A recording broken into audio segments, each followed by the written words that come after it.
ರಾಷ್ಟ್ರೀಯ ದೇಹಾಂಗದಾನ ಜಾಗೃತಿ ಸಮಿತಿ, ದೇಹಾಂಗದಾನ ಸಾಹಿತ್ಯ ಪರಿಷತ್ ಹಾಗೂ ಶ್ರೀಮಾತೆ ಶಾರದಾ ಸಾಹಿತ್ಯ ವೇದಿಕೆ ಸಂಯುಕ್ತಾಶ್ರಯದಲ್ಲಿ ವಿಶ್ವ ರಕ್ತದಾನ ದಿನಾಚರಣೆಯ ಪ್ರಯುಕ್ತ ಏರ್ಪಡಿಸಿರುವ ಸ್ಪರ್ಧೆಯಲ್ಲಿ ನಾನು ಈಗ ನಿಮ್ಮ ಮುಂದೆ ಒಂದು ಕವನವನ್ನು ವಾಚಿಸುತ್ತಿದ್ದೇನೆ. ವಿಷಯ ರಕ್ತದಾನ ಜೀವದಾನ. ನನ್ನ ಕವನದ ಶೀರ್ಷಿಕೆ ಬದುಕು ಪಾವನ.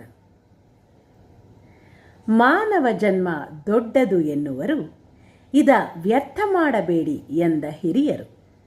ಪರೋಪಕಾರ ಜೀವನದಲ್ಲಿ ಸದಾ ಮಾಡುತ್ತಿರು, ಅರಿತವರು ದೇವರ ಇದರಲ್ಲಿ ಕಾಣುವರು.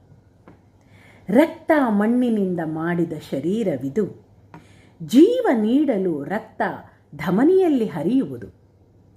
ಅದಿಲ್ಲದೆ ದೇಹ ಉಸಿರಾಡಲು ಸಾಧ್ಯವಾಗದು, ಅತ್ಯಮೂಲ್ಯವು ಹನಿ ಹನಿಯೂ ಬೇಕಾಗುವುದು.